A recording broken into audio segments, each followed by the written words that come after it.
ఇంగ్లాండ్తో జరిగిన టీ20 సిరీస్లో team India super పర్ఫార్మెన్స్తో అదరగొట్టి ఇంగ్లాండ్ను మట్టి కరిపించి సిరీస్ను దక్కించుకుంది. ఈ టీ20 సిరీస్లో భారత స్పిన్నర్ వరుణ్ చక్రవర్తి అద్భుతమైన పర్ఫార్మెన్స్తో సత్తా చాటాడు. ఇంగ్లాండ్తో 5 టీ20ల సిరీస్లో వరుణ్ చక్రవర్తి ఏకంగా 14 వికెట్లు తీసి అత్యధిక వికెట్లు తీసిన ప్లేయర్ ఆఫ్ ది సిరీస్గా నిలిచాడు. రాజ్కోట్లో జరిగిన 3వ టీ20లో 5 వికెట్ల ఘనత కూడా సాధించాడు.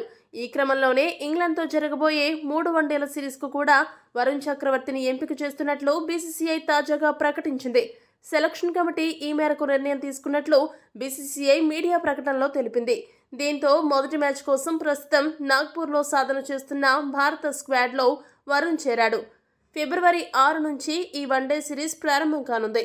వరుణ్ ఇప్పటి వరకు ఒక్క వన్డే మ్యాచ్ కూడా ఆడలేదు. అయితే ఇప్పుడు వన్డే సిరీస్లో అతడికి అవకాశం ఇచ్చారు.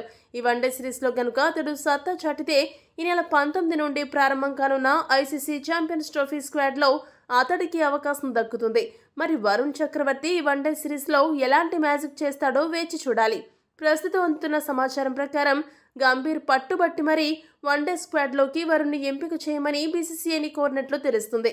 గంభీర్ నమ్మకాన్ని వరుణ్ చక్రవర్తి ఏ మేరకు నిలబడతాడో చూడాలి. చూస్తుంటే కుల్దీప్ యాదవ్ స్థానంలో వరుణ్ బరిలోకి దిగే అవకాశాలు కనిపిస్తున్నాయి. మరి వరుణ్ చక్రవర్తికి ఛాంపియన్స్ ట్రోఫీ స్క్వాడ్లో అవకాశం దక్కుతుందా? మీ అభిప్రాయాన్ని కామెంట్ చేయండి. మరిన్ని స్పోర్ట్స్ అప్డేట్స్ కోసం మా ఛానల్ను సబ్స్క్రైబ్ చేసుకోండి.